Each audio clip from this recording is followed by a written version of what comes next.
আল্লাহ রাব্বুল আলামিন আমাদেরকে এই দুনিয়াতে তার গোলামি করার জন্য পাঠিয়েছেন। আল্লাহর গোলামির মধ্যে সফলতা আল্লাহ তাআলার হুকুম আহকাম মেনে চলার মাধ্যমেই দুনিয়া আখিরাতের সফলতা। যেই আয়াতখানা আপনাদের খেদমতে তিলাওয়াত করেছি, আমরা তো আল্লাহর গোলাম। বলে গোলামের কিন্তু কোনো ইচ্ছা নাই, গোলামের ইচ্ছাটাও প্রতিফলিত হবে মনিবের ইচ্ছা অনুযায়ী। গোলাম মনিবের আদেশ মানার পর যদি গোলামকে মনিব কিছু দেয়, এটা মনিবের বড় দয়া, মনিব দিতে বাধ্য নয়। অনুরূপ ভাবে আমরা কার গোলাম? জোরে বলেন। অনেকে মনে করে স্বাধীনতার মধ্যেই মনে হয় সফলতা। সব ক্ষেত্রে স্বাধীনতার মধ্যে সফলতা নাই, কিছু ক্ষেত্রে গোলামির মধ্যে সফলতা আছে, কিছু ক্ষেত্রে গোলামির মধ্যে দাম আছে। মনে করেন আকাশ দিয়ে এক ঝাঁক সুন্দর টিয়া পাখি উড়ে যাচ্ছে, এক বন্ধু আরেক বন্ধুরে বলে, দেখছো কত ভালো দেখা যায়, সুন্দর লাগতেছে। ওই বন্ধু এবার বলে, যা তোর কাছে সবগুলা বেচা দিলাম মাত্র 100 টাকা। কে কিনবে? কিনবে কেউ? দূর বেটা, 5 টাকা দিয়েও তো আমি এই পাখি কিনবো না। ওই পাখিটাই যদি খাঁচায় আবদ্ধ করে কারো সামনে আনা হয়, 10,000 টাকা দিয়ে কিনবে।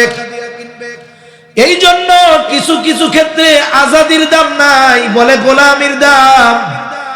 আমরা যদি আল্লাহর গোলাম হয়ে যাই তাহলেই মূলত আমাদের দাম। নারী হোক পুরুষ হোক, গোলামি হবে কার? জন্য আল্লাহ তাআলার গোলামি করতে হবে। এজন্য পরিপূর্ণভাবে আল্লাহর গোলামি যদি কোনো ব্যক্তি করে, অনেকে মনে করে আল্লাহর হুকুম আহকাম মেনে চললে শুধু মনে হয় আখিরাতে লাভ। এই চিন্তা যারা করে এটা ভুল। বরং কেউ যদি আল্লাহর গোলামি করে তাহলে আল্লাহ তাআলা দুনিয়া আখিরাত উভয় জাহানে তাকে প্রতিদান দেয়। এজন্য কোন ব্যক্তি যদি আল্লাহর কাছ থেকে দুনিয়া আখিরাত উভয় জাহানের প্রতিদান চায়, নারী হোক অথবা পুরুষ, আল্লাহ তাআলা জানায়া দেন, মান আমিলা সালিহাম মিন যাকারিন আও উনসা ওয়া হুয়া মুমিন। যেই নারী অথবা পুরুষ নেক আমল করে আর সে মুমিন। আল্লাহ তাআলা বলেন, মুমিন নারী অথবা পুরুষ যদি আমলে সালেহ করে, আল্লাহ তাআলা ওই নারী অথবা পুরুষের জন্য 2 ধরনের পুরস্কার প্রতিদান দেওয়ার ঘোষণা দিয়েছে। কয় ধরনের? 2 ধরনের। এক ধরনের প্রতিদান আল্লাহ দিবেন দুনিয়ায়, আর এক ধরনের প্রতিদান দিবেন আল্লাহ আখিরাতে। আল্লাহ তাআলা ঈমানদার নারী পুরুষের ইবাদতের বিনিময় প্রদানের ক্ষেত্রে কোনো তারতম্য করেন নাই, কোনো তারতম্য নাই। সৃষ্টিগতভাবেও নারী পুরুষের মধ্যে পার্থক্য নাই। পার্থক্যটা কখন থেকে? প্রথমত মৌলিকভাবে পার্থক্য নাই। মৌলিকভাবে পার্থক্য নাই মানে, মনে করেন আমি আছি, আপনারাও এইখানে আছেন। অনেকে মাহফিলে আসছেন, তার বাড়িতে তার জন্য বিছানা তৈরি করে রাখছে, তার কন্যা অথবা তার স্ত্রী বিছানা রেডি করে রাখছে। কেন? মাহফিল থেকে যাওয়ার পরপরই যেন সে শুয়ে পড়তে পারে। আল্লাহ না করুন যদি এখানে আসাই তার শেষ আশা হয়, দেহ থেকে যদি রূহটা বের হয়ে যায়, যেই বিছানা তার জন্য তৈরি করে রাখা হয়েছিল, বাকি রাতের বাকি অংশ ওই বিছানায় তাকে শুইতে দেওয়া হবে। তার টাকার কেনা, তার টাকার খাট, তার টাকার তোশক, চাদর, বালিশ, কম্বল। কি করবে? তারে লাশের খাটিয়ায় বাইরে শোয়া রাখবে, বাকিরা ভেতরেই থাকবে। তার মানে আমার আপনার এই দেহের বডির দাম ততক্ষণ, বলে রূহ আছে যতক্ষণ, ঠিক কিনা? তাহলে মানুষের মূল কি? বলে মূল হলো রূহ। মূল কি? জোরে বলেন। রূহ। আল্লাহ তাআলা এই রূহের পরিচয় দিতে গিয়ে কিন্তু নারী পুরুষ পার্থক্য তারতম্য করেন না।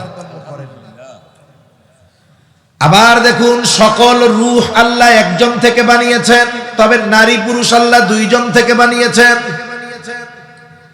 আল্লাহ তাআলা কোরআনুল কারীমের সূরাতুন নিসার প্রথম আয়াতে আল্লাহ তাআলা বলেন, ইয়া আইয়ুহান নাসু ইত্তাকু রাব্বাকুমুল্লাযী খালাকাকুম মিন নাফসিন ওয়াহিদা ওয়া খালাকা মিনহা যাওজাহা ওয়া বাথা মিনহুমা রিজালান কাসীরান ওয়া নিসা। আল্লাহ রাব্বুল আলামিন বলেন, হে মানব সম্প্রদায়, ইত্তাকু রাব্বাকুম, তোমরা তোমাদের রবকে ভয় করো। কোন রব? আল্লাযী খলাকাকুম মিন নাফসিন ওয়াহিদা, যিনি তোমাদেরকে একটি প্রাণ থেকে সৃষ্টি করেছেন। নবীজি সাল্লাল্লাহু আলাইহি ওয়াসাল্লাম বলেন, আল্লাহ তাআলা আদম আলাইহিস সালামকে সৃষ্টি করেছেন মাটি থেকে, আমাদেরকে সৃষ্টি করেছেন আদম থেকে। আর এক হাদিসের মধ্যে নবীজি সাল্লাল্লাহু আলাইহি ওয়াসাল্লাম বলেন, আল্লাহ তাআলা আদম আলাইহিস সালামের পৃষ্ঠদেশ তথা পিঠ থেকে কিয়ামত পর্যন্ত যত মানুষ আসবে, যত মানুষ দুনিয়া থেকে চলে গেছে, যত মানুষ দুনিয়ায় আছে, সকলের রূহ আল্লাহ তাআলা আদম আলাইহিস সালামের পৃষ্ঠদেশ তথা পিঠ থেকে আল্লাহ তাআলা বের করেছে। তাহলে নারী হোক আর পুরুষ হোক, সকলের রূহ কয়জন থেকে? এরপরে আল্লাহ তাআলা বলেন, ওয়া খালাকা মিনহা যাওজাহা ওয়া বাথা মিনহুমা রিজালান কাসীরান ওয়া নিসা। আল্লাহ তাআলা তার থেকেই তার জোড়াকে বের করেছেন, সৃষ্টি করেছেন। এইবার এই দুইজনের মাধ্যমে আল্লাহ তাআলা এই যে নারী পুরুষের যে গঠন গড়নগত আকার আকৃতি, এটা আল্লাহ প্রদান করেছেন। আল্লাহ বলেন, এই দুইজনের মাধ্যমে আল্লাহ তাআলা গোটা পৃথিবী ব্যাপী নারী পুরুষের বিস্তার ঘটিয়েছে। কিন্তু মানুষের মৌলিক হলো রূহ। মৌলিক জিনিস কি? রূহ। বের করছেন আল্লাহ কয়জন থেকে? আবার দেখেন, রূহের পরিচয় আল্লাহ কোরআনে দিয়েছেন। রূহের পরিচয় দিতে গিয়ে আল্লাহ তাআলা নারী পুরুষ আলাদা করেন নাই, সব রূহের পরিচয় একটা। কয়টা? জোরে বলেন, কয়টা? একটা। যখন রাসূলুল্লাহ সাল্লাল্লাহু আলাইহি ওয়াসাল্লামের নবুয়াতের কথা প্রকাশ্যে নবীজি জানায়া দিলেন আল্লাহ তাআলার আদেশে, বনি ইসমাইলে তো নবী আর আসে নাই, একবারে ইসমাইল আলাইহিস সালামের পরে নাই, লম্বা গ্যাপ, শেষ নবী মুহাম্মদুর রাসূলুল্লাহ সাল্লাল্লাহু আলাইহি ওয়াসাল্লাম। আর বনি ইসরাইলে তো নবী আসছে একেবারে ঈসা আলাইহিস সালাম পর্যন্ত। নবীজি বলেন, বনি ইসরাইল কখনো নবী শূন্য হয় নাই, একজন ইন্তেকাল করেছে তো আল্লাহ আরেকজনের নবুয়ত দিয়ে দিয়েছে। এখন কুরাইশের মধ্যে নবী না আসতে আসতে এরা নবী কেমন সেটাও চিনে না। এরা মনে করতো নবী মানুষের মতো হবে না।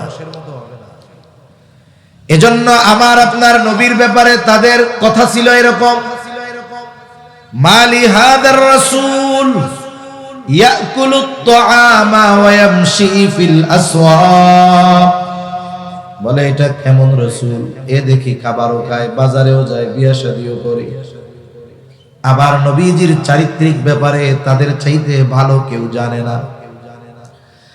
তারা দুইজন প্রতিনিধি পাঠায় দিল মদিনায়, কারণ ওইখানে আহলে কিতাবরা আছে, খ্রিস্টান ইহুদিরা আছে, তাদের উপরে ঐশী কিতাব নাজিল হয়েছে। তারা বলতে পারবে কোন ব্যক্তি নবী, কোন ব্যক্তি নবী না। এইবার তারা গিয়া তাদের কাছে বলল, আমাদের মক্কায় একজন লোক নিজের নবী দাবি করে, এখন সে আসলে নবী কি নবী না এটা কেমনে বুঝবো? এইবার তারা ওই দুইজনকে তিনটি প্রশ্ন শিখায়া দিছে। কয়টা প্রশ্ন? সামনে থেকে জোরে বলেন, কয়টা? ঘুমাসতেছে নাকি? তাকবীর দেন একটা, নারায়ে তাকবীর। তিনটা প্রশ্ন শিখায়া দিছে। একটা হলো আসহাবে কাহাফের ব্যাপারে, আরেকটা হলো যুলকারনাইন আলাইহিস সালামের ব্যাপারে, আরেকটা হলো রূহের ব্যাপারে, যে রূহ কি জিনিস। এই তিন প্রশ্ন শিখায় দিয়া বলছে যে এই তিন প্রশ্নের জবাব যদি ওই ব্যক্তি দিতে পারে সে নবী, কোনো সন্দেহ নাই। কারণ এই তিন প্রশ্নের জবাব দেওয়ার জন্য নবী হওয়া লাগবে। ওহী বিহীন এই তিন প্রশ্নের জবাব দেওয়া সম্ভব নয়। আর ওহী তার কাছেই আসবে যিনি নবী। ঠিক কিনা বলেন? এইবার এই 3 প্রশ্ন শিখে তারা চলে আসছে নবীজি সাল্লাল্লাহু আলাইহি ওয়াসাল্লামের কাছে। 3 প্রশ্ন তারা জানায়া দিল। প্রতিদিন জিবরাইল আলাইহিস সালাম ওহী নিয়ে আসে। নবীজি এই ধারাবাহিকতার দিকে খেয়াল করে বললেন, ঠিক আছে, আগামীকাল তোমাদের প্রশ্নের জবাব দেওয়া হবে। বললেন আগামীকাল দেওয়া হবে। গোটা উম্মতের শিক্ষার জন্য আল্লাহ তাআলা কত সুন্দর ব্যবস্থাপনা করেছে।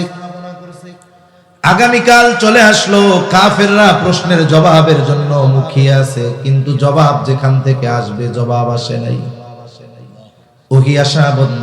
কোন মুফাসসির বলেন প্রায় 15 দিন ওহী আসা বন্ধ। ওহী আসে না, নবী জবাবও দেন না। এদিক দিয়া কাফেররা আনন্দ উল্লাস শুরু করে দিয়েছে। নবী হইলে কইতে পারতো আসলে নবী না। 15 দিন পর আল্লাহ তাআলা 3 প্রশ্নের লম্বা জবাব সহকারে পাঠিয়ে দিলেন। আমাদের জন্য গুরুত্বপূর্ণ একটি শিক্ষা আল্লাহ দিয়ে দিলেন। আল্লাহ তাআলা বলেন, ওয়ালা তাকুলান্না লিশাইইন ইন্নী ফাইলুন যালিকা গাদা ইল্লা আইয়াশা আল্লাহ। আপনি কখনো এমনটা বলবেন না যে এটা আমি আগামীকাল করব, বরং কি বলবেন? ইনশাআল্লাহ। একটু চিন্তা করছেন, ভবিষ্যতের কোন কাজ করার ক্ষেত্রে ইনশাআল্লাহ বলা এর শিক্ষা দিয়েছেন কে? আরো জোরে বলেন, কে শিক্ষা দিয়েছেন? অথচ ইসলাম বিদ্বেষীরা আমাদের এই পরিভাষাগুলোকে তারা বলতে চায় জঙ্গিবাদীর আলামত। নাউজুবিল্লাহ বলেন। অথচ আমরা মুসলমান, আমাদের প্রতিনিয়ত খাবার যেমন জরুরি, এই পরিভাষাগুলো আমাদের জীবনের জন্য জরুরি। ভবিষ্যৎ সম্পৃক্ত কাজে ইনশাআল্লাহ, ভালো কোন বিষয়ে শুকরিয়া আদায় করা, আলহামদুলিল্লাহ। খাইছেন? আলহামদুলিল্লাহ। পেয়েছেন? আলহামদুলিল্লাহ পেয়েছেন। যদি মন্দ কোনো কষ্টদায়ক কিছু হয়, ইন্না লিল্লাহ। অদ্ভুত কোনো কিছু, আজীব কোনো কিছু, সুবহানাল্লাহ। এগুলো আমাদের পরিভাষা, এগুলো মুসলমানদের জবানে জবানে থাকার দরকার ছিল। যখন এর ব্যবহার আমরা করি না, ইসলাম বিদ্বেষীরা যদি নতুন করে কেউ ব্যবহার শুরু করে, কোন যুবক তরুণ জেনারেল শিক্ষিত যদি দ্বীনের পথে চলতে গিয়ে টাকনুর উপরে প্যান্ট পায়জামা পরে, সালাম যদি শুদ্ধ ভাষায় দেয়, শুদ্ধ ভাবে দেয়, সুবহানাল্লাহ, আলহামদুলিল্লাহ, ইন্না লিল্লাহ, ইনশাআল্লাহ বলে, এই বেটা তো জঙ্গি হয়ে যাচ্ছে। নাউজুবিল্লাহ। আবার অনেকে আছে কি ইনশাআল্লাহ রে নার বদলে ব্যবহার করে, আছে না নাই? মনে করেন পোলাপান এই মাঠে ক্রিকেট খেলতেছে, ম্যাট্রিক পরীক্ষা দিছে, খেলতেছে ক্রিকেট।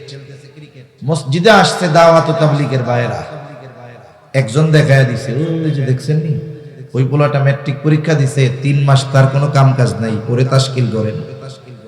আমার দাওয়াত ও তাবলীগের সাথী ভাইরা তো এটাই খুঁজে, এইবার পূর্ণ শক্তি নিয়ে ওনার কাছে এসে হাজির, খেলা বন্ধ করে তাশকিল করতেছে, ওয়াজ করতেছে। এখন ও চিন্তা করে আমি তো যাব না, 3 চিল্লায় যাব না, মুখের উপরে না বলি কেমনে যে যাব না, আবার যাওয়া না যাওয়ার নিয়ত, তাইলে হ্যাঁ বলি কেমনে? ও মুসিবতে পড়ছে না? পাশের থেকে আরেকজন কয় ইনশাআল্লাহ কওনাইলে করে ছাড়বো না। নিয়ত কি? যাবে না। বাঁচার জন্য কি কইল? এরকম ব্যবহার আমরা করি, অনেক মানুষ করে। আমি করব না, এটা আমার নিয়তে, কিন্তু মুখে কি বলতেছি? ইনশাআল্লাহ। এটা ধোঁকার নাম তো, এটাও মিথ্যা।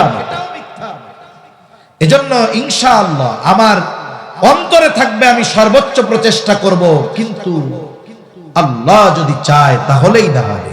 আমি চেষ্টা করতে পারি, আল্লাহ না চাইলে হবে? এজন্য অনেক সময় ভাষার ব্যবহারের কারণে ওই ভাষার ওজন নষ্ট হয়ে যায়।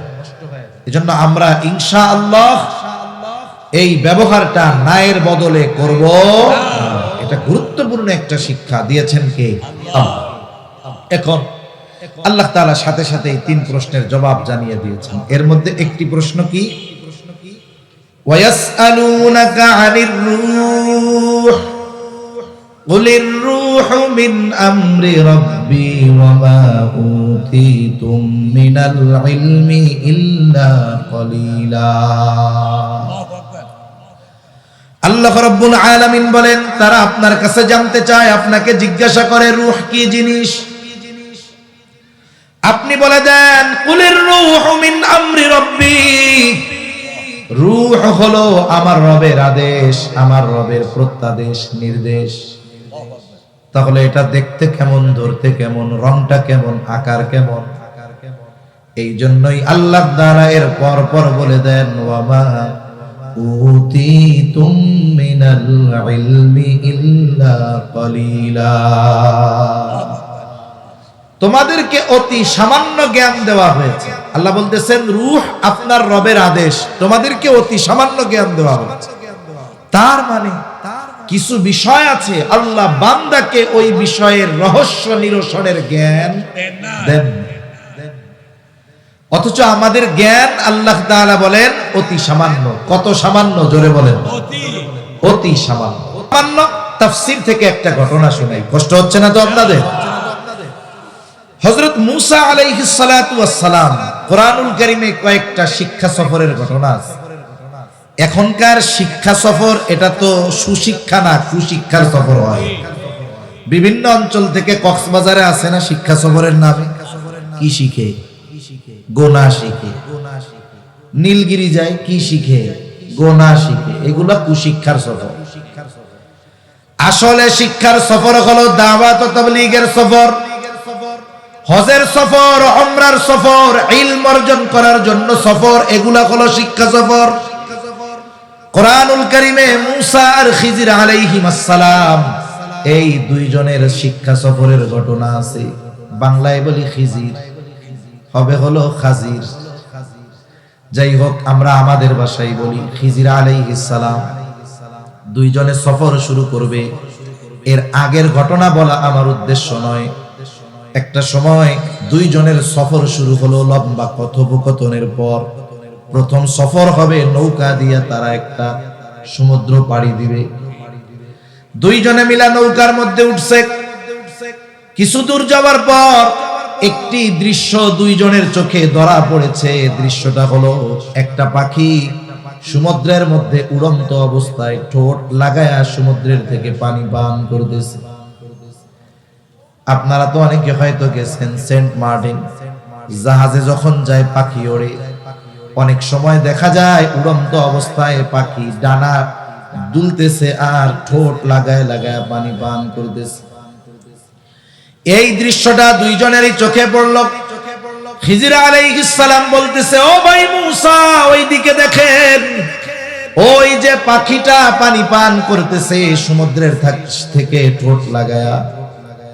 বলতেছে, শোনেন, এই যে পাখিটা সমুদ্রের থেকে ঠোঁট লাগায়া পানি পান করে, বলে এই পাখির ঠোঁটে যতটুকু পানি লেগে আছে, বলে আল্লাহ তাআলার ইলম, আল্লাহ তাআলার জ্ঞান যদি গোটা সমুদ্রের সমপরিমাণ হয়, তাহলে আল্লাহ তাআলার জ্ঞানের তুলনায় গোটা সৃষ্টি জগতের জ্ঞান ওই পাখির ঠোঁটে লেগে থাকা পানির চাইতেও কম। এবার বলেন, আল্লাহ বলেছেন ওয়ামা উতিতুম মিনাল ইলমি ইল্লা কলিলা, তোমাদেরকে অতি সামান্য জ্ঞান দেওয়া হয়েছে। বলে কত সামান্য? ওই সামান্য জ্ঞান কত সামান্য এটা নির্ণয় করার জ্ঞানও আমাদের নেই, ঠিক কিনা বলেন?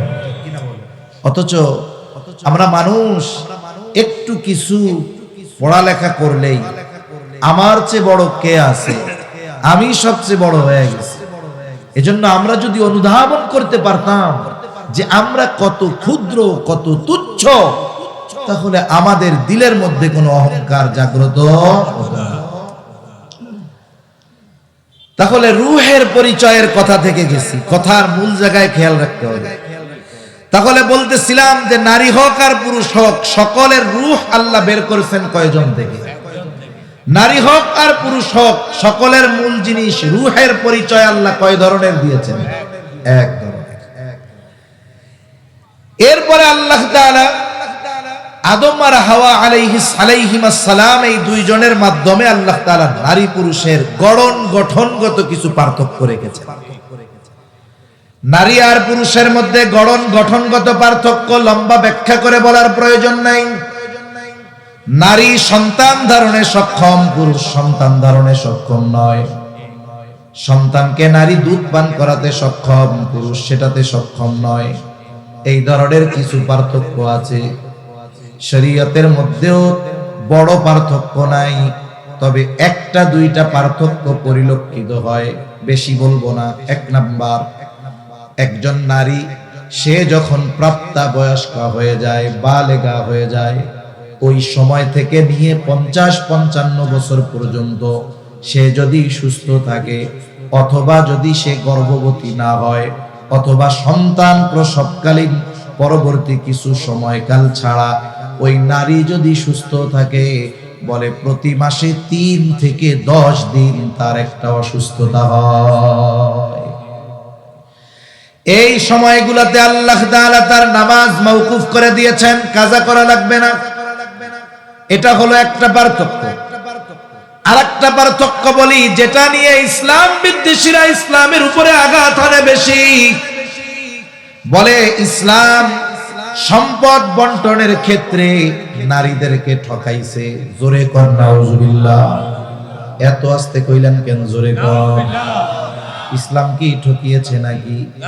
প্রথম বিষয়, যদি যুক্তির আলোকে ধরে নেওয়া হয়, যুক্তিকে যদি সামনে রাখা হয়, আল্লাহর ফয়সালা যেটা ইমানদার সেটা মেনে নিবে। তবে যুক্তির আলোকে এটাই বাস্তবতা যে নারীকে যে পুরুষের অর্ধেক দেওয়া হয়েছে, এটা বেশি দেওয়া হয়েছে। কেন কেন? যুক্তি বলে তো পাওয়ার কথা ছিল না, এরপরে আল্লাহ দিছে, এটাই সিদ্ধান্ত। কোন কারণে? যুক্তি কেন বলে?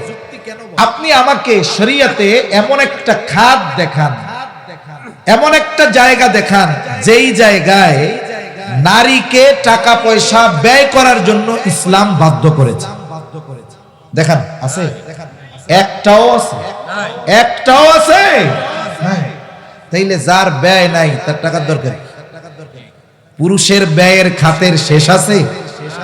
শরীয়ত কোন জায়গায় বাধ্য করছে যে এই নারী, তুমি তোমার স্বামীর খোরপোশ সব দিয়া ব্যবস্থা তোমার করতে হবে? বলছে কোনদিন? শরীয়ত কোন মেয়েকে বলছে যে তুমি তোমার বাবার সব খরচ চালাতে বাধ্য? বলছে? বলে নাই। যুক্তি বলে যে তাইলে তো তার পাওয়ার কথা ছিল না। যুক্তি তো বাদ, আমরা আইন মানিকা, সিদ্ধান্ত মানিকা আল্লাহর। যারা বলে ইসলাম নারীকে ঠকিয়েছে, আসলে তারা ইসলাম পূর্ববর্তীকালীন নারীর অবস্থা জানে। ওই সময় তো নারীর সম্পদের অধিকার তো বহুদূর বেঁচে থাকারই অধিকার ছিল না। বাইতুল্লাহর পশ্চিম পাশে একটা খোলা জায়গা আছে, বলা হয় ওই জায়গায় জাহেলিয়াতের সময় কন্যা শিশুদেরকে জীবন্ত দাফন করা হতো। কেউ যদি খবর পাইতো তার কন্যা সন্তান হয়েছে, সুন্দর চেহারাটা তার কালা হয়ে যাইত। আল্লাহ তাআলা বলেন, ওয়া ইযা বুশিরা আহাদুহুম বিল উনসা যাল্লা ওয়াজহুহু মুসওয়াদ্দান ওয়া হুয়া কাযীব। আল্লাহ তাআলা কন্যা সন্তানের সংবাদকে সুসংবাদ বলেছেন। তাহলে ইসলাম কন্যা সন্তান হওয়াকে কি সংবাদ বলেছে? সুসংবাদ। আল্লাহ তাআলা বলেন, তাদেরকে যখন কন্যা সন্তানের সুসংবাদ দেওয়া হয়, তাদের চেহারাটা কালো হয়ে যায়, তারা মানসিকভাবে একেবারে হীনমন্য হয়ে যায়। তারা যখন কন্যা সংবাদ পাইতো, সন্তান হওয়ার রাস্তা দিয়া যখন যাইতো, চেহারাটারে ঢাইকা রুমাল মুড়ি দিয়া পর্দা করে যাইতো, মানুষে যেন দেখতে না পারে ওই যে মাইয়ার বাপ যায়। তার মানে জাহেলিয়াতের সময় কন্যা সন্তান হওয়া এটা একটা পিতার জন্য সম্মানের হানিকর বিষয় ছিল। এই ব্যক্তি ততক্ষণ পর্যন্ত মান সম্মানহীনতায় হীনমন্যতায় ভুক্ত যতক্ষণ না ওই কন্যাকে সে জিন্দা দাফন করতে পারে। তাহলে সম্পদ তো বহুদূর, বেঁচে থাকারও তাদের অধিকার ছিল না। তাহলে এক নাম্বার, ইসলাম কন্যা সন্তান হওয়াকে সুসংবাদ বলে অভিহিত করেছে। আফসোস লাগে জাহেলিয়াতের সময়ের কথা বাদ দিলাম, এখনকার সভ্য সমাজেও যদি পরপর 2-3টা কন্যা সন্তান হয়, বাপের চেহারার দিকে তাকানো যায় না, ঠিক কিনা বলেন? এখন বলেন তো, ছেলে হোক আর মেয়ে হোক, যিনি দেন তিনি কে? আল্লাহ তাআলা বলেন, ইয়াহাবু লিমান ইয়াশাউ ইনাসান ওয়া ইয়াহাবু লিমান ইয়াশাউ যুকুর আও ইউযাওবিজুহুম যুকরানা ওয়া ইনাসা ওয়া ইয়াজআলু মান ইয়াশাউ আকীমা। আল্লাহ তাআলা যাকে চান তাকে কন্যা সন্তান দেন, যাকে চান তাকে ছেলে দেন, যাকে চান আল্লাহ উভয়টাই দেন, যাকে চান আল্লাহ তাআলা তাকে বন্ধা বানায় রাখেন, কোনো সন্তানই দেন না। তাহলে ছেলে হওয়া মেয়ে হওয়া কার সিদ্ধান্ত? জোরে বলেন। এখন যদি কেউ কন্যা সন্তান হওয়ার পরে বেজার হয়ে যায়, তাহলে সে কার সিদ্ধান্তের উপরে অসন্তুষ্ট হয়? আরো জোরে বলেন কার? এখন আসেন, এটা তো ঈমানের কথা। এবার হলো লজিক কি বলে, সায়েন্স কি বলে, চিকিৎসা বিজ্ঞান বলে। আমাদের সমাজে তো কন্যা সন্তান হওয়ার কারণে দোষ দেওয়া হয় নারীকে, ঠিক না? আসলে যদি এটা দোষণীয়ই হতো, দোষটা হইতো পুরুষের। মূল দোষটা কার? যদি দোষই ধরেন, সিদ্ধান্ত তো আল্লাহ যেটা দিবে এটা। কিন্তু যদি আপনি না কন্যা সন্তান হওয়ার জন্য কাউরে দোষ দিতে চান, নারীকে দেওয়ার সুযোগ নাই, দোষ হবে কার? অথচ দেখেন পরপর 2-3টা কন্যা সন্তান হইলে এটারে সাইডে আর একটা বিয়ে করার ধান্দা করে, আছে না নাই? কত জুলুম অত্যাচার করে। তাহলে কন্যা সন্তান হওয়া সুসংবাদ, এটা বলছে কে? আল্লাহ বলছে, ওই যা বুশিরা আহাদুহুম, এই যে সুসংবাদ ওদের দিলে মুখ কালা হয়ে যাইতো, তাইলে যার মাইয়া হওয়ার পরে মুখ কালা হয়, ওর খাসলাত আর ওই জাহেলিয়াতের সময়ের লোকগুলার খাসলাতের সাথে তফাৎ। তাহলে কন্যা সন্তান, এটাকে আল্লাহ বলেছেন সুসংবাদ। 2 নাম্বার, নবীজি সাল্লাল্লাহু আলাইহি ওয়াসাল্লাম বলেন, মান আলা জারিয়াতাইন, নবীজি সাল্লাল্লাহু আলাইহি ওয়াসাল্লাম বলেন, যে ব্যক্তি 2টা কন্যার জ্বালাতন সহ্য করবে, তার মানে তাকে বড় করবে, খরপোশ দিবে, দিন শেখাবে, দিনদার পাত্রের হাতে বিবাহ দিয়ে দিবে। নবীজি বলেন, দাখালতু আনা ওয়া হুয়াল জান্নাহ, আমি আর সে জান্নাতের মধ্যে প্রবেশ, সে জান্নাতে প্রবেশ করবে, আর আমি আর সে জান্নাতের মধ্যে পাশাপাশি অবস্থান করব। নবীজি এই 2 আঙ্গুল ইশারা দিয়া দেখাই দিয়েছেন। তার মানে 2 কন্যার বাপ যে, সে যদি তারে ঠিকমতো লালন পালন করে, এরপরে দিন শিখায়, দিনদার পাত্রের সাথে বিবাহ দিয়ে দেয়, তাহলে সে আর নবী জান্নাতে একসাথে থাকবে। সুবহান। দুনিয়ার বড় বড় নেতার সাথে থাকার জন্য মানুষে কত চেষ্টা করে না? করে। মনে করেন বড় এক রাজনৈতিক দলের সেমিনার হইতেছে আপনাদের এই জায়গায়, মঞ্চ যখন হবে, মঞ্চে কি পাতি নেতা ওঠার সুযোগ পাবে? সুযোগ পাবে না। এখন বড় নেতার সাথে তো কথা বলারই সুযোগ নাই, হাত মেলানোরও সুযোগ নাই।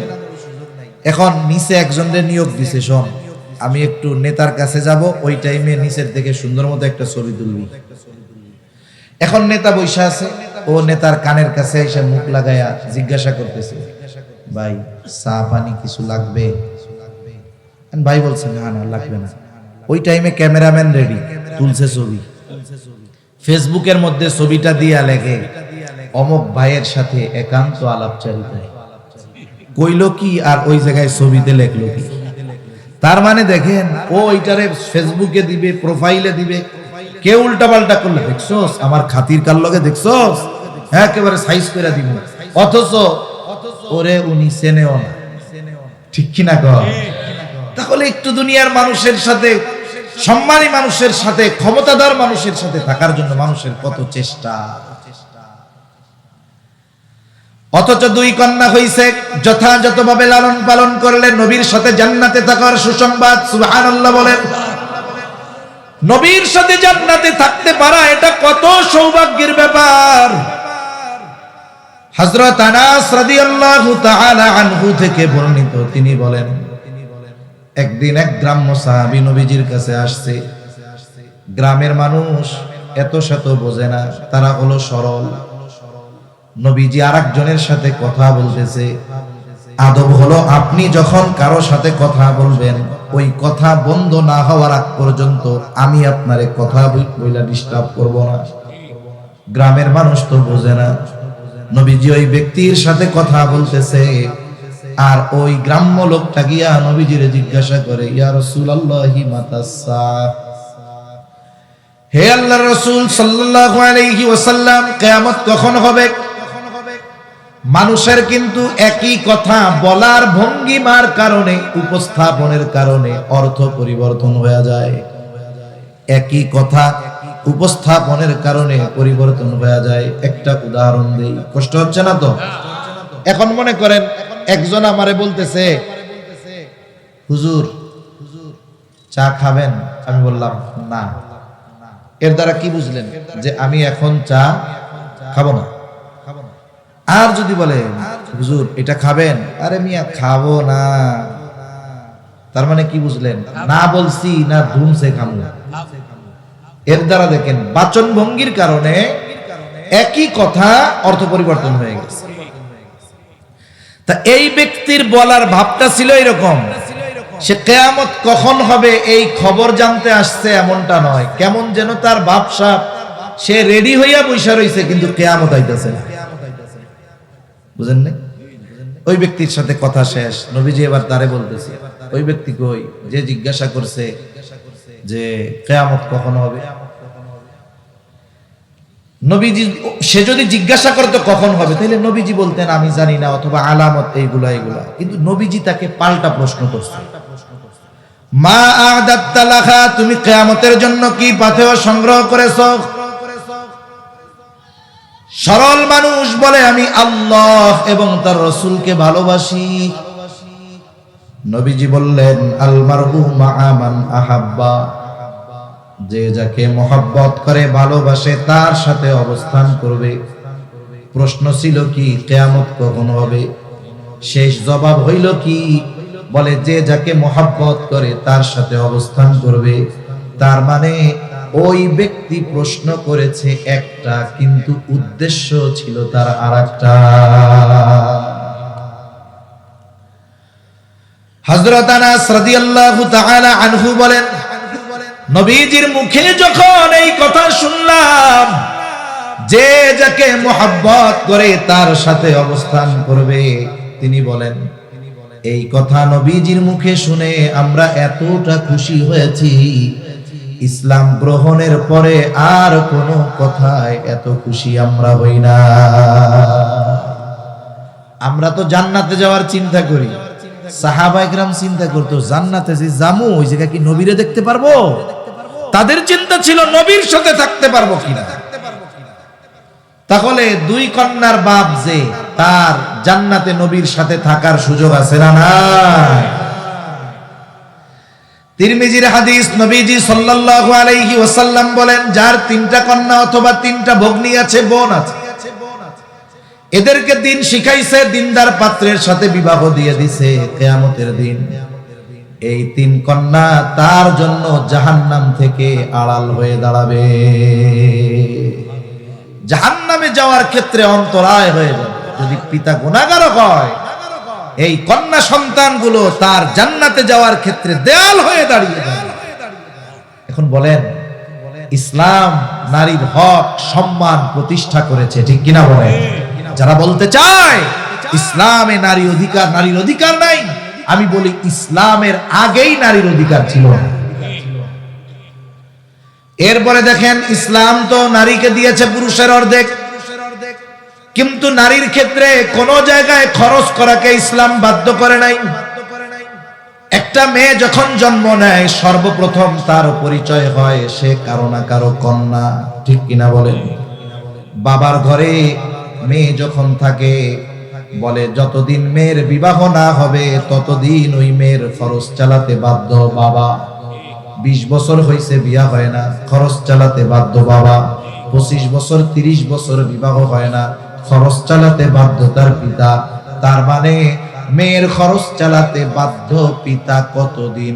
বলে বিবাহ না হবে যতদিন এখন ছেলের ক্ষেত্রে কতদিন পিতা বাধ্য?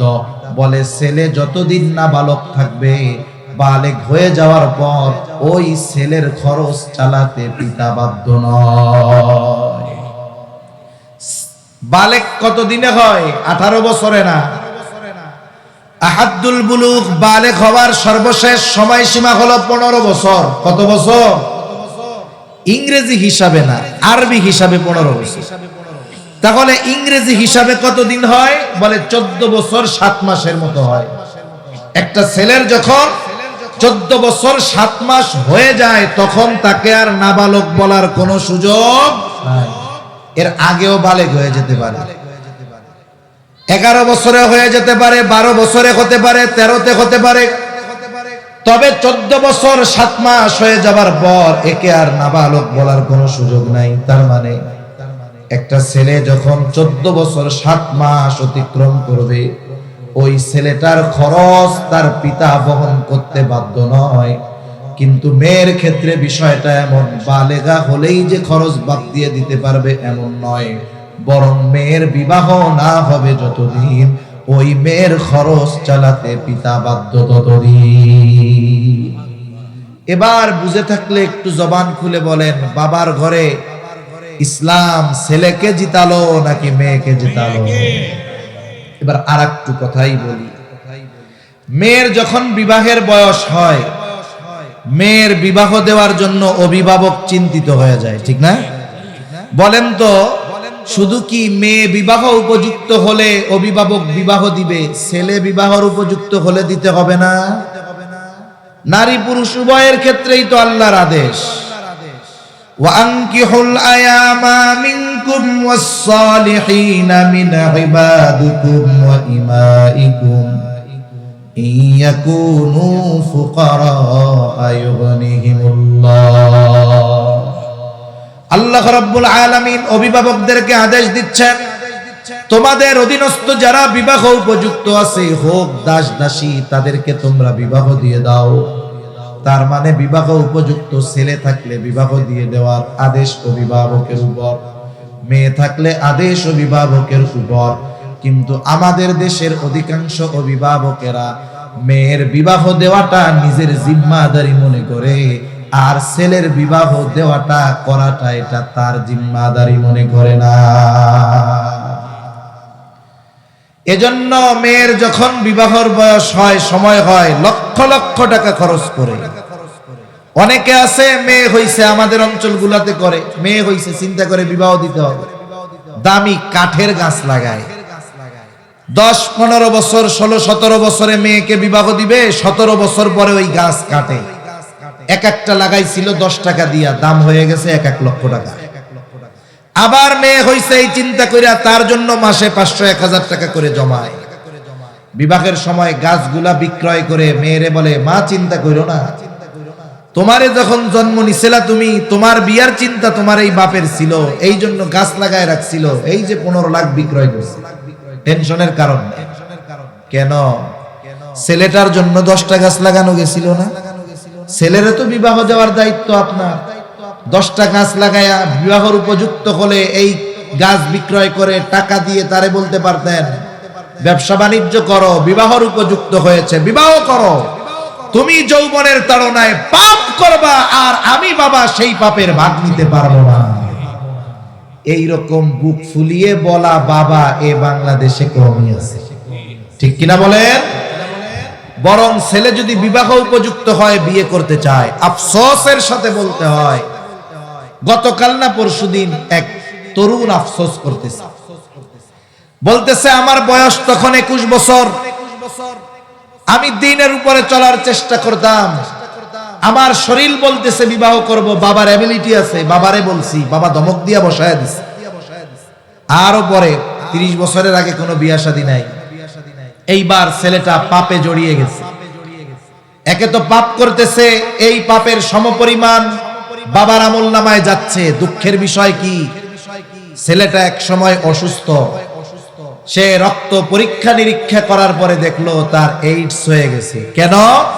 যৌবনের তাড়না মেটাতে গিয়ে সে যখন পাপের পথে গেছে, সে তো পাপ করেছে, তার জীবনটা ধ্বংস হয়েছে, বলতেছে এর জন্য পুরা দায়ী হলো আমার বাবা।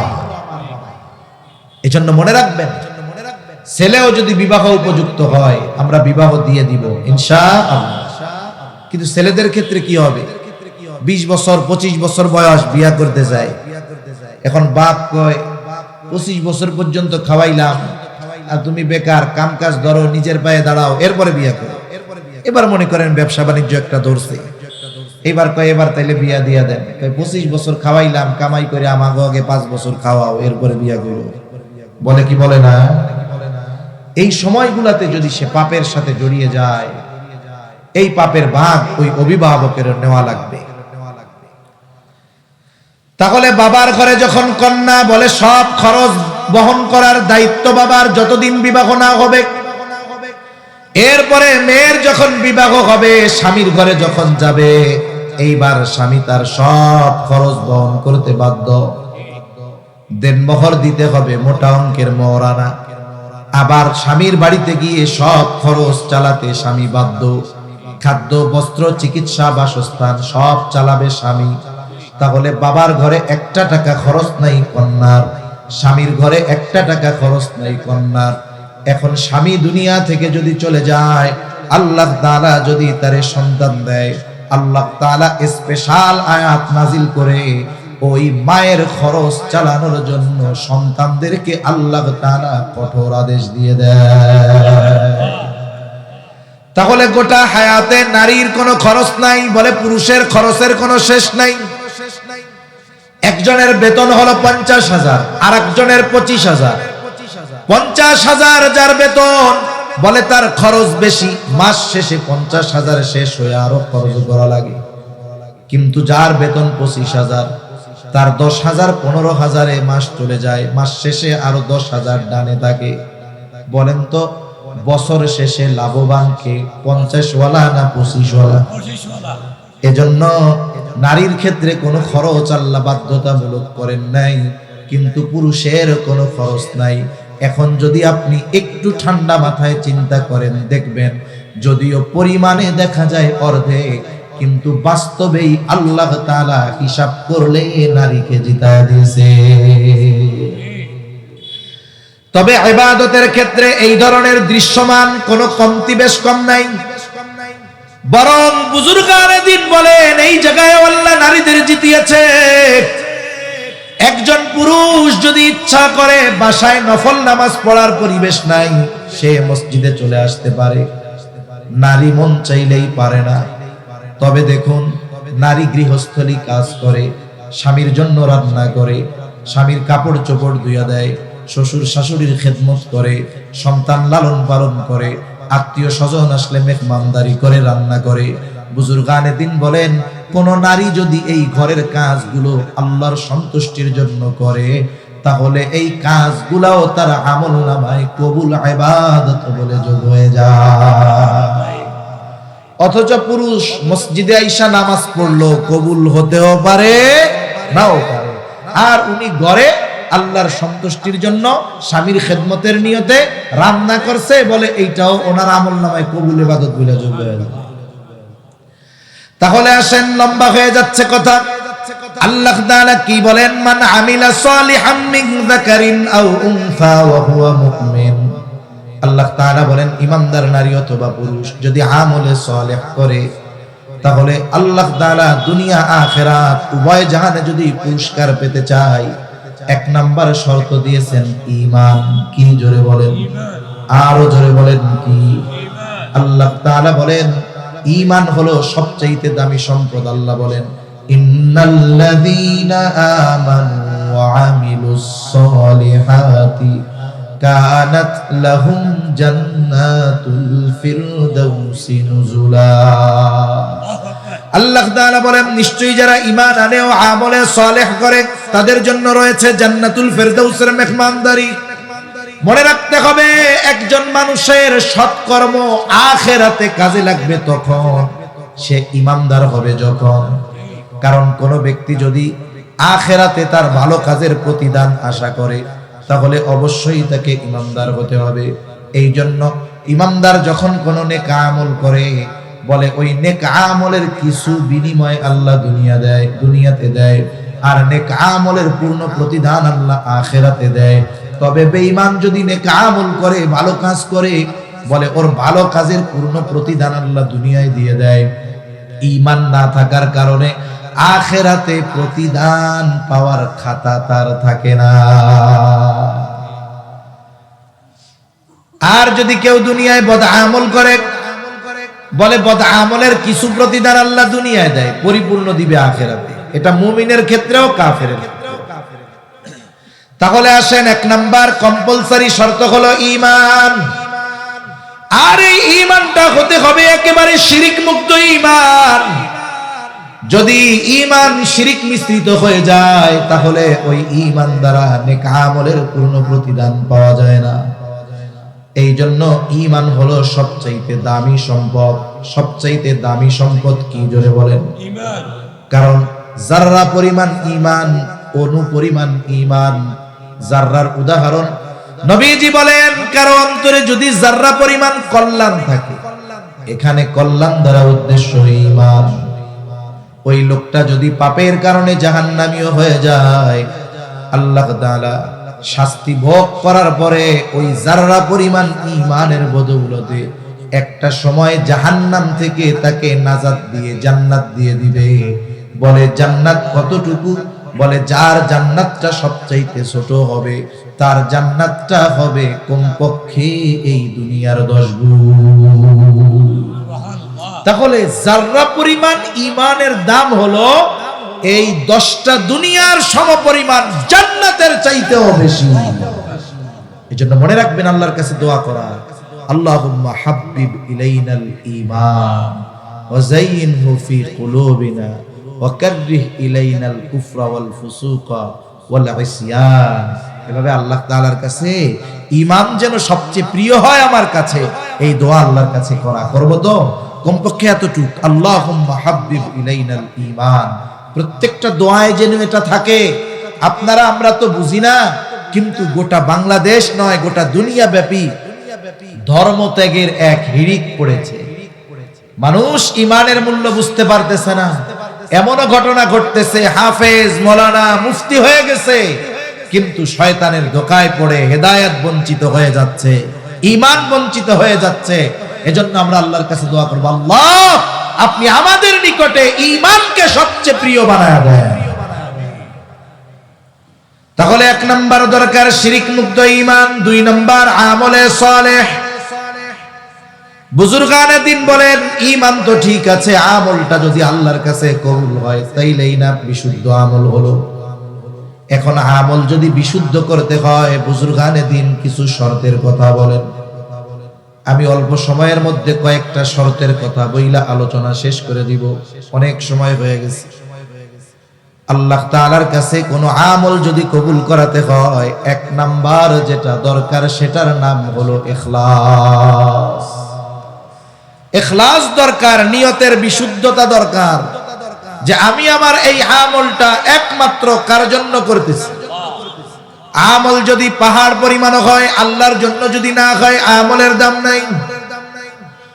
আমল যদি একেবারে ক্ষুদ্র হয়, যদি আল্লাহর জন্য হয়, ওই আমল আল্লাহ তাআলার কাছে অনেক দামি। কারণ প্রসিদ্ধ হাদিস, জিহাদের ময়দানে জিহাদ করে জীবন দিয়ে দিছে, সম্পদ দান করেছে, ইলম অর্জন করেছে, এত কষ্ট করেছে, জীবন পর্যন্ত দিয়ে দিয়েছে। তবে এই লড়াই আল্লাহর জন্য না হওয়ার কারণে ওইটা তো আল্লাহ কবুল করেনি নাই, বরং উল্টা তার জাহান্নামে যাওয়ার কারণ হয়েছে। এই জন্য আমার আপনার জীবনের সবচাইতে ছোট নেক আমলটাও একমাত্র যার জন্য করব তিনি কে। তাহলে 1 নাম্বার ইখলাস, 2 নাম্বার সুন্নাত। যে কোনো আমল এটা হবে নবীজির পদ্ধতিতে। বলে এই দুনিয়াতে এমন কোন ইবাদত নাই যেটার পদ্ধতি নবীজি দেখান নাই, বরং সুন্নাত তো হলো এমন এক পরশ পাথর, দুনিয়ার কাজের সাথে লাগায়া দিলে এটা ইবাদত হয়ে যায়। সুবহানাল্লাহ। এই যে লাইট জ্বলে, আমাদের ঘরেও জ্বলে, রাতের বেলায় আমরা লাইট বন্ধ করে ঘুমাই, ঠিক না? নবীজি বলেন তোমরা যখন রাতে ঘুমাইবা বাতি বন্ধ করে ঘুমাইবা। তখন তো তেলের বাতি বা মোমের বাতি ছিল। এক নাম্বার বিষয় বলে ওই বাতি যদি জ্বলন্ত থাকে, ইঁদুর বিড়াল দৌড় দিয়া যদি ওই বাতিটা ফালায় দেয়, কাপড়ে যদি লাগে আগুন ধরে যাবে, জানমালের ক্ষতি হবে। দুই নাম্বার, বিনা কারণে জ্বালায় রাখলে অপচয় হবে। ইন্নাল মুবাদ্দিরিনা কানু ইখওয়ানাশ শায়াতিন, অপচয়কারী শয়তানের ভাই। বলে আপনি যদি লাইট সারা রাত জ্বালায় রাখেন বিনা কারণে অপচয় হবে। তার মানে নবীজি বাতি বন্ধ করে ঘুমাইতে বলছেন। আপনার তেলের বাতি নাই কিন্তু কারেন্টের বাতি আছে, বন্ধ তো আপনি করবেনই। আপনি আপনার বাসায় এই কথাটা বইলা দিবেন, দেখো লাইটটা যখন বন্ধ করবা নিয়ত করবা যে নবীজি লাইট বন্ধ কইরা ঘুমাইতে বলছে, বিসমিল্লাহ। তাহলে কি হবে? এই যে সুইচ টিপ দেওয়া হলো বাতি নেভানোর জন্য, কেন নবী বলেছে, বলে এটাও কবুল ইবাদত হয়ে যায়। দেখেন স্বাভাবিক বিছানায় যখন আমরা শুই, বলে এমনিই ঝাড়ু দেয়, বিছানা ঝাড়া দেয় না? অথচ বিছানা ঝাড়ু দেওয়ার ব্যাপারে নবীজির গুরুত্ব কত দিয়েছেন। নবীজি সাল্লাল্লাহু আলাইহি ওয়াসাল্লাম বলেন, রাতে শোয়ার পূর্বে বিছানা ঝাড়ু দাও। গুরুত্ব বোঝাতে গিয়ে নবীজি বলেন, কমপক্ষে লুঙ্গির নিচ দিয়া হইলেও ঝাড়ু দিয়া দাও। মানে লুঙ্গি দিয়াই দিতে হবে এমন না, গুরুত্ব বোঝানোর জন্য নবীজি বলতেছে। আপনার ঘরে আপনার ঘরওয়ালি, আপনার কন্যা বিছানা ঝাড়ু দেয়, স্বাভাবিক। একটু বইলা দিবেন, শোনো, ঝাড়ুটা যখন দিবা শুধু নিয়ত করবা এটা নবীজি বলেছেন বিছানা ঝাড়ু দিয়া ঘুমাইতে, বিসমিল্লাহ। তাহলে এই দুনিয়ার কাজটা নবীর তরিকায় হওয়ার কারণে বিছানা ঝাড়ু দেওয়াটাও ইবাদত হয়ে যায়। তাইলে বিছানা ঝাড়ু দেওয়ার সুন্নাত তরিকা যেখানে আছে, তাইলে ইবাদত, নামাজ, রোজা, হজ, যাকাত সহ যত ইবাদত আছে এগুলার পদ্ধতি নবীজি জানায়া দিবেন না? এজন্য ইবাদত হবে নবীজির তরিকায়, সুন্নাত মতে। 3 নাম্বার গুরুত্বপূর্ণ একটি পয়েন্ট, বলে আপনি আমি ইবাদত করব, ওই ইবাদতের মাসলা মাসাইল জানতে হবে। এখানেই আসলো ইলমের কথা। ইলম, তলাবুল ইলমি ফরিদাতুন আলা কুল্লি মুসলিম। দ্বীনি ইলম শিক্ষা করা প্রত্যেক মুসলমান নরনারীর উপরে ফরজ। দ্বীনি ইলমের দুইটা স্তর, বলে একটা হলো ফরজে আইন আর একটা হলো ফরজে কিফায়া। ফরজে কিফায়া কারে বলে আমরা সকলে কম বেশি জানি। এক এলাকায় একজন মানুষ মারা গেছে, কেউ দাফন কাফনের দায়িত্ব নেয় না, জানাজা হয় না, বলে সবগুলা গুনাহগার হবে। কিন্তু কয়েকজন ব্যক্তি যদি ওই এলাকার ওই কাজগুলো করে, সবার উপর থেকে দায়িত্ব আদায় হয়ে যাবে, ঠিক না? এটা হলো ফরজে কিফায়া।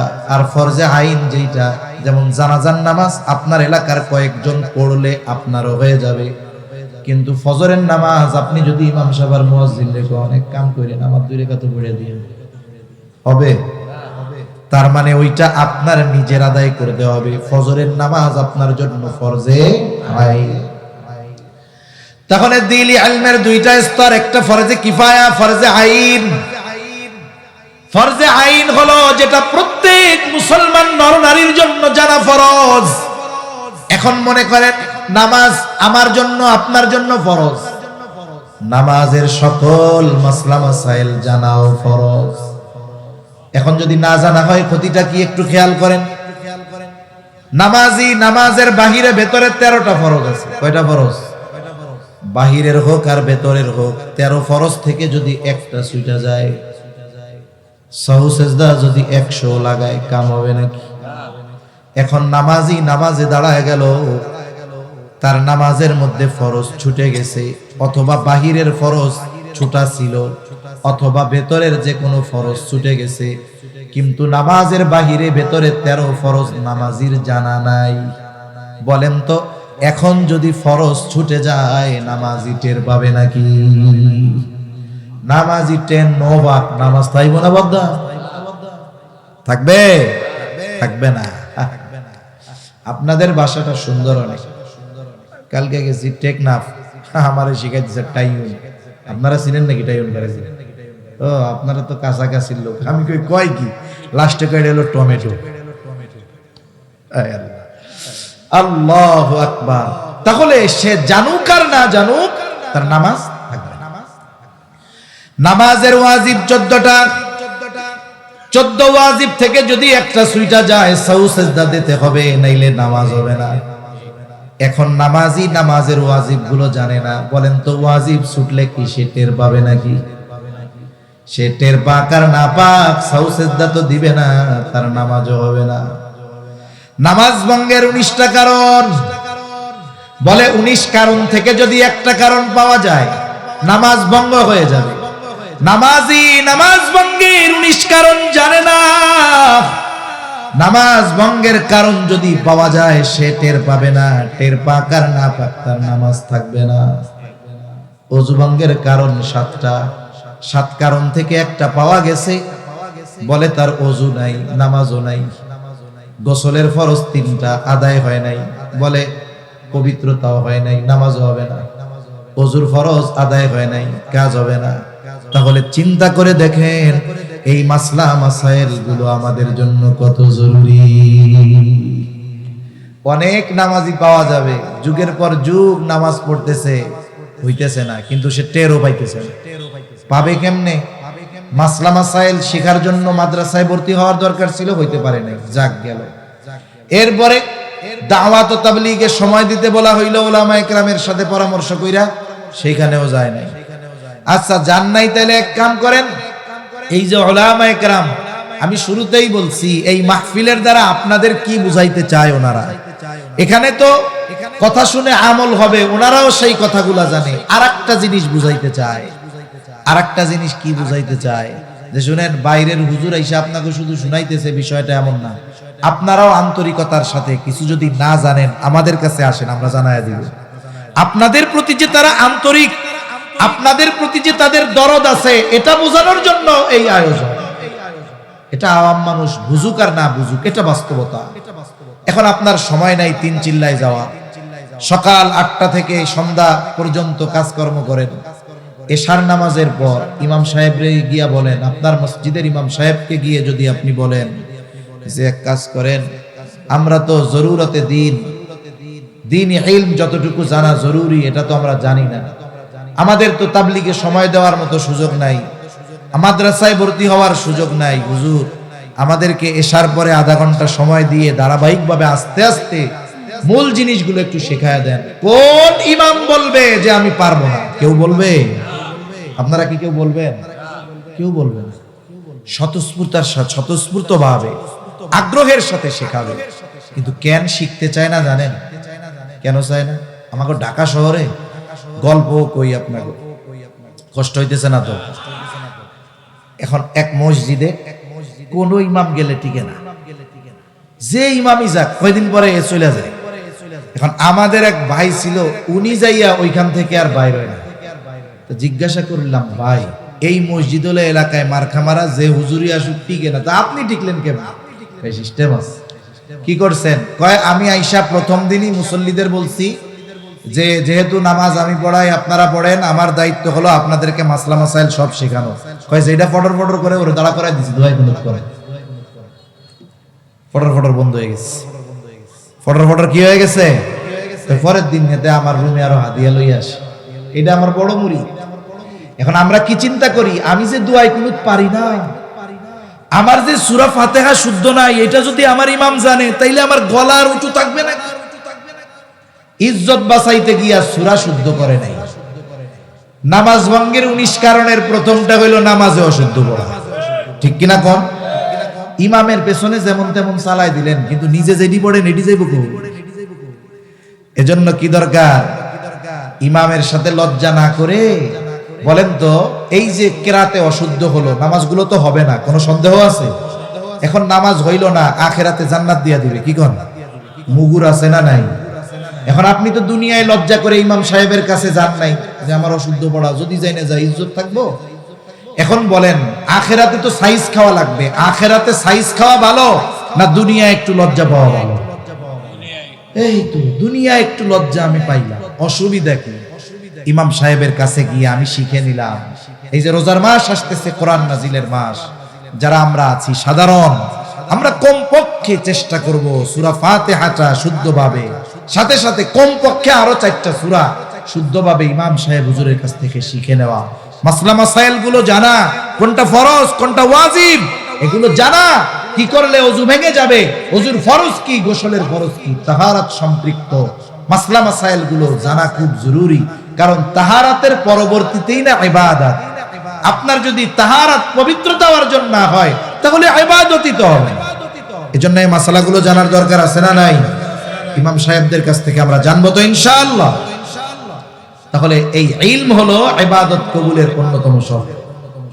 4 নম্বর সর্বশেষ শর্ত বলে খাবারটা হালাল হইতে হবে। খাবার কি হইতে হবে? এখন একজনের খাবার হালাল কিন্তু উপার্জন হারাম হবে না। উপার্জনটাও হালাল হতে হবে, কাসবে হালাল এটাও ইবাদত। আল্লাহর নবী বলেন কাসবুল হালালি ফরিদাতুম বাদাল ফরিদা, ফরজ ইবাদতের পরে অন্যতম ফরজ ইবাদত হলো হালাল উপার্জন করা। এজন্য বুজুর্গানে দিন বলেন কোন ব্যক্তি যদি 5 ওয়াক্ত নামাজ যথাযথভাবে আদায় করে, নফল ইবাদত করতে পারে না, কিন্তু সে হালাল উপার্জনের নিয়তে হালাল কর্ম করে, বলে তার এই হালাল উপার্জনের নিয়তে হালাল কর্ম এটাও তার আমলনামায় ইবাদত বলে যোগ হয়ে যায়। এজন্য দেখেন এই যে ব্যবসায়ী ব্যবসা করতেছে, বড় বাজার, তাই না? এই ব্যবসাটাও ইবাদত হবে, তবে শর্ত 2টা। একটা হলো সত্যবাদিতা আর একটা হলো আমানতদারিতা। এই 2 শর্তের আলোকে যদি ব্যবসায়ী ব্যবসা করে সেও নবীর সাথে জান্নাতে থাকবে, সুবহানাল্লাহ। আর যদি ওই যে ওজনে কম বেশ করে 1 নাম্বারটার টাকা নিয়ে 3 নাম্বারটা দিয়া দেয়, শাস্তি আছে না নাই? এজন্য এই যে দেখেন কর্মগুলোও ইবাদত। এজন্য আমার উপার্জনের উৎস কি হতে হবে? হালাল হতে হবে, কর্মটাও হালাল হতে হবে। একজন চাকরি করে একটা রেস্টুরেন্টে, কয় ভাই 10 ঘন্টা ডিউটি করি, একটু ফাঁকি দেওয়ার উপায় নাই, আমার 100% হালাল টাকা। কয় সিসি ক্যামেরা লাগায় রাখে, 5টা মিনিট ফাঁকি দেওয়ার কোনো উপায় নাই, এর মধ্যে শুধুমাত্র বাথরুম টাথরুম ছাড়া কাজ হয় না। এখন বলে তুমি কাজটা করো কি, ফাঁকি দাও না, বুঝলা কামটা কি? কয় আমার তো ওই আধুনিক রেস্টুরেন্ট, ওইখানে ফরেনাররা আসে, ওনাদেরকে আমার মদ পরিবেশন করতে হয়। কামটা কি দেখছেন? ফাঁকি দেয় না ঠিক, কিন্তু কামটা কি? তুই যে কাম করতেছস তোর উপরে তো আল্লাহর রাসূলের লানত পড়তেছে 24 ঘন্টা বেলা। এজন্য কাজটাও হতে হবে বৈধ, ফাঁকিও আবার দেওয়া যাবে না। কাজ বৈধ কিন্তু ফাঁকি মারে, বলে এখানেও সে খেয়ানতকারী, ঠিক কিনা বলেন? কর্মটাও হালাল, শ্রমটাও হালাল, ফাঁকি দেওয়া যাবে না। এরপরে খাবারও হালাল। কত বুজুর্গ আছে কি করবে জানেননি? ঘুষের টাকা পকেটে একটা লইয়া 1 বান্ডিল নিয়ে আয় শুক্রবারের দিন, শনিবার রাত্রে তো সাহারি হইতে পারে, সম্ভাবনা বেশি, না হইলে পরের দিন হবে। আর বাজারে আসছে, বাজারে এসে দেখে বিশাল বড় এক গরু জবাই হয়েছে। এখন চট্টগ্রাম বিভাগের মানুষ, এনারা কি গরুর গোশত ছাড়া সাহারি চলবো? এখন উনি দেখছে যে বিশাল গরু, কসাইরে যায় জিজ্ঞাসা করে এত বড় গরু জবাই দিলি কেমনি? কয় 2 জনে দিয়ে দিচ্ছে। এখন ওই যে ওয়াজে শুনছে, হালাল প্রাণী যদি ইচ্ছা করে বিসমিল্লাহ বাদ দিয়া জবাই দেয়, আল্লাহর নাম বাদ দিয়া জবাই দেয়, প্রাণীর গোশত আর হালাল থাকবে না। কয় 2 জনে জবাই দিছিলি বেটা, আল্লাহর নাম কইস না? উনি বলে জি বলছি। কয় বলতে মনে ছিল? কয় হ্যাঁ ছিল। এখন কসাই কয় বলদ ভাইবেন না, নামাজ কালাম পড়ি না, আল্লাহর হক নষ্ট করে দিছি, আল্লাহ মাফ করে দিতে পারে। ইচ্ছা কইরা বিসমিল্লাহ বাদ দিয়া হারাম গোশত খাওয়াইয়া বান্দার হক নষ্ট কইরা জাহান্নামে যাবো মিয়া? তার মানে পকেটে ঘুষের টাকা নিয়ে যিনি আসছেন উনি নিশ্চিত হইলেন যে গরুর গোশতটা কি আছে? হালাল আছে। এই যে আমারে সিনাত থেকে দেখে দেখে 20 কেজি দেই, এবার 20 কেজি হালাল গোশত নিয়ে পকেট থেকে দিছে কি? এরকম আল্লাহর বান্দার অভাব আছে দুনিয়ায়। এজন্য আমাদের উপার্জনটাও হালাল হতে হবে, খাবারটাও কি হতে হবে? হালাল হতে হবে। এই 4টা শর্ত। 1 নাম্বার ইবাদত আল্লাহর জন্য, ইমাম তো ঠিক থাকতেই হবে কম্পালসারি। 2 নাম্বার নবীর তরিকায়। 3 নাম্বার ইবাদত করব, ইলম অর্জন করতে হবে। 4 নাম্বার উপার্জন, খাবার উভয়টা হালাল। এখন এই 4 শর্ত ঠিক আছে, নারী হোক আর পুরুষ হোক। কয় ধরনের পুরস্কার? কথা শেষ। 2 ধরনের। প্রথমটা দিবে আল্লাহ দুনিয়ায়, সুবহানাল্লাহ বলেন। যারা ভাবে যে আল্লাহর হুকুম আহকাম মাইনা চললাম, আখেরাতেই তো পামু, দুনিয়ায় কি দিবে? দুনিয়ায় কি দিবে শুনেন। এখন আল্লাহ তাআলা বলেন ফালানুহিয়ান্নাহু হায়াতান তাইয়্যিবা। আল্লাহ তাআলা দুনিয়ায় দিবে কি বলে হায়াতে তাইয়্যিবা আল্লাহ দান করবে। হায়াতে তাইয়্যিবার লম্বা কথা সংক্ষেপে শুনি, অনেক মুফাসসিরদের কওলগুলো শোনায়া দেই। এক নাম্বার হায়াতে তাইয়্যিবা অর্থাৎ হলো হালাল রিজিক। কি রিজিক? জোরে বলেন। হালাল রিজিক। আবার যতটুকু প্রয়োজন এতটুকু দিবে আল্লাহ। অমুখাপেক্ষী জীবন দিবে, তার মানে মানুষের কাছে মুখাপেক্ষী হওয়া লাগবে না, তার যতটুকু প্রয়োজন ব্যবস্থা করবে কে? আবার দেখেন যতটুকুই আল্লাহ তাকে দিবে, আল্লাহ তাআলা সাথে সাথে তাকে স্বল্পে তুষ্টতা দান করবে। তার মানে কম পাইলেও সে খুশি। আলহামদুলিল্লাহ। স্বল্পে তুষ্টতা যদি আমরা অর্জন না করতে পারি তাইলে দুনিয়ার শান্তি পাওয়া সম্ভব না। কারণ আপনি 2 তলা বাড়ি বানাইছেন, 2 তলা, আশেপাশে আর বাড়ি ঘর নাই, আপনারটাকে রাজপ্রাসাদ মনে হবে, ঠিক না? এখন আপনার পাশে আর একজনে 30 তলা বানাইছে, ওই 30 তলা ছাদে উঠলে আপনারটারে পাবলিক টয়লেট মনে হবে। আর আপনি যখন আপনার 2 তলা থেকে এরকম তাকাবেন, আপনার টুপিও পরবো, চশমাও পরবো। আপনার মধ্যে যদি স্বল্পে তুষ্টতা না থাকে, এইবার আপনার অন্তরের মধ্যে শুরু হয়ে গেছে, আর শান্তি হবে না। আল্লাহ কি দিবে? স্বল্পে তুষ্টতা দান করবে। আল্লাহর নবী বলেন বনি আদমের পেট কবরের মাটি ছাড়া ভরবে না। এক জমিন স্বর্ণ দিলে ও আরেক জমিন পাওয়ার আকাঙ্ক্ষা করবে। কিন্তু আল্লাহ তাআলা এই গুণে গুণান্বিত নারী পুরুষকে স্বল্পে তুষ্টতা দান করবে, মানে তার যা আছে ওতে আলহামদুলিল্লাহ। আবার যা আল্লাহ দিবে এতে তার প্রয়োজন নেই। আবার আল্লাহ হালাল ভাবে ব্যবস্থা করবে, সম্মান দান করবে, পবিত্র জীবন দান করবে। শুধু তাই না, ইবাদতে মজা আল্লাহ দান করবে। সুবহানাল্লাহ। ইবাদতে মজার কথা বলতে গিয়ে তাফসীরের মধ্যে আসছে, এক বুজুর্গ বলতেছে যে এই ইবাদতের মধ্যে যে কি মজা আর বাদশাহী, কি তৃপ্তি, এটা যদি দুনিয়ার বাদশারা জানতো, আর এই মজা যদি ছিনিয়ে নেওয়ার মতো ব্যবস্থা থাকতো, ওরা ওদের সর্বশক্তি প্রয়োগ করে ইবাদতের মজা কেড়ে নিত মানুষের কাছে। এখন আমি কেমনে বুঝাবো আপনাকে? আমাদের অনেক মসজিদগুলো আছে, মসজিদগুলায় ফজরের নামাজে যুবক কম হয়, বুড়া মানুষ বেশি হয়, ঠিক না? অনেক মসজিদে আছে মুসল্লি ঠিক মতো হাঁটতে পারে না, লাঠিবর দিয়ে দিয়া ফজরের সময় ঠান্ডা পানি দিয়া ওযু কইরা কনকনে শীতে মসজিদে চলে যায়। ওই ব্যক্তিকে জিজ্ঞাসা করবেন যে 80 বছরের মুরব্বী, আপনি তো পথ চলতে পারেন না, আপনি এই শীতের মধ্যে ঠান্ডা পানি দিয়ে ওযু করে কনকনে শীতে কাঁপতে কাঁপতে মসজিদে কেন আসেন? ওনারে জিজ্ঞাসা করবেন। যদি ওই সেজদায় মজা না থাকতো উনি কষ্ট করে উঠে আসতো না, ঠিক কিনা বলেন? উনি ইবাদতের মজা পেয়েছে, এই জন্য কনকনে শীত আর ঠান্ডা পানি ওনাকে থামায় রাখতে পারে নাই, মসজিদ থেকে দূরে রাখতে পারে নাই।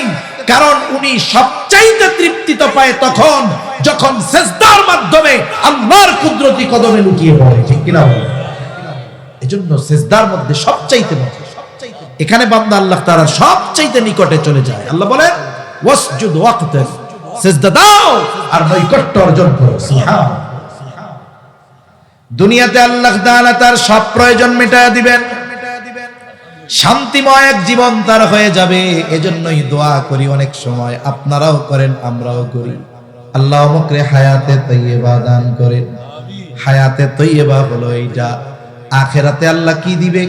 বলে দুনিয়ায় যেই আমল আমরা করি, 1000 বছর যদিও হায়াত পাইতাম, গোটা সময়টাও যদি ইবাদতে কাটাইতাম, আল্লাহ দুনিয়ায় যেই নিয়ামত দিয়েছে ওই ইবাদতের মাধ্যমে এই নিয়ামতের মূল্য পরিশোধ করা যাইত না। এজন্য আমার আপনার ইবাদতের মাধ্যমে, ইবাদতের দ্বারা, ইবাদতের বিনিময়ে জান্নাত পাওয়া অসম্ভব। কিন্তু শর্তটি রেখে যদি কেউ আমল করে যায়, আল্লাহ তাআলা জানায় দেন ওয়ালা নাজজিয়ান্নাহুম আজরাহুম বিআহসানি মা কানু ইয়ামালুন। বলে ওই ইমানদার নারী পুরুষ দুনিয়ায় যে আমল করেছে তার চাইতে অতি উত্তম প্রতিদান আল্লাহ তাআলা তাকে আখিরাতে দান করবে। আর সেটাই তো হলো সেই জান্নাত। ওই দিনটাই তো তার সেই সফলতার দিন, ওই দিন সে হয়ে যাবে সফল। কে? ফামান যুহজিহা আনিন নার ওয়া উদখিলাল জান্নাতা ফাকাদ ফাজ।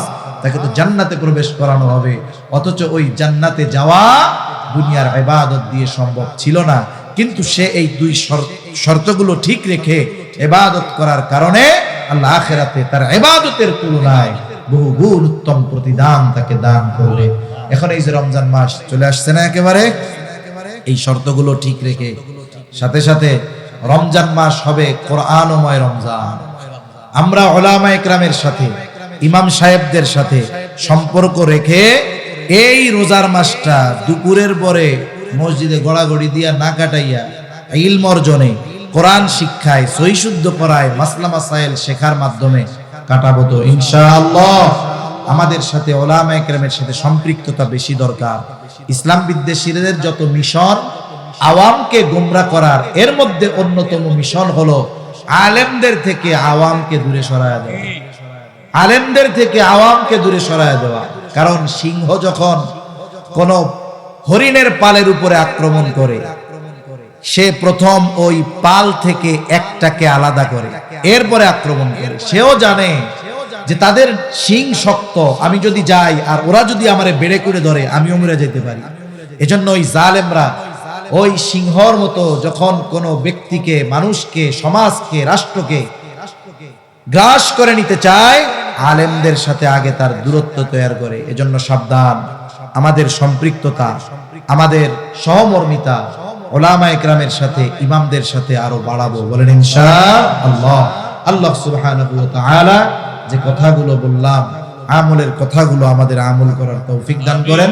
প্রয়োজনীয় কথাগুলো স্মরণ রাখার তৌফিক আল্লাহ দান করেন। আমিন।